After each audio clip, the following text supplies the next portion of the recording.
আস্তে একদিন, 2 দিন, 3 দিন এভাবে হিসাব করতে করতে আস্তে আস্তে আপনি পাপ কাজ থেকে দূরে আসা কি হবে? সহজ হবে। হিসাবটা কেন করতে বলছে? হাসিবু ক্বাবলা আন তুহাসাবু। হে আমার উম্মত, তোমরা হিসাব করো। কোন হিসাবের পূর্বে? ক্বাবলা আন তুহাসাবু, চূড়ান্ত যে একটা তোমাদের আমলনামার হিসাব করা হবে।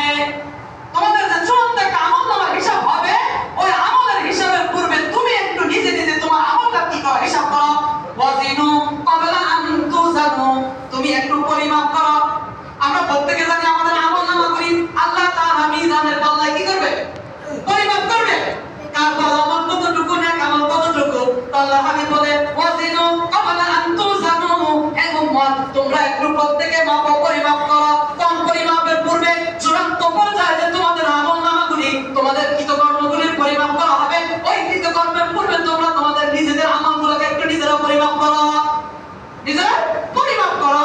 হাসিবু ক্বাবলা আন তুহাসাবু ওয়াজিনু ক্বাবলা আন তুজানু।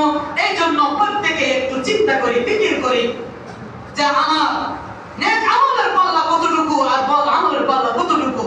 আমি আমার দৈনন্দিন জীবনে নেক আমল কয়টা করছি আর বদ আমল কয়টা করছি।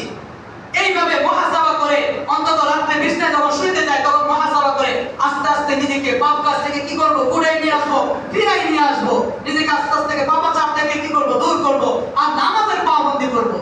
আল্লাহ সবসময় বলে আপনি নামাজ যদি লোক দেখানোর জন্য না, একমাত্র লিল্লাহি আল্লাহ তাআলার জন্য পড়েন, তাহলে আল্লাহ তাআলা আপনাকে সমস্ত খারাপ কাজ থেকে কি করবেন? ফিরে নিয়ে আসবেন।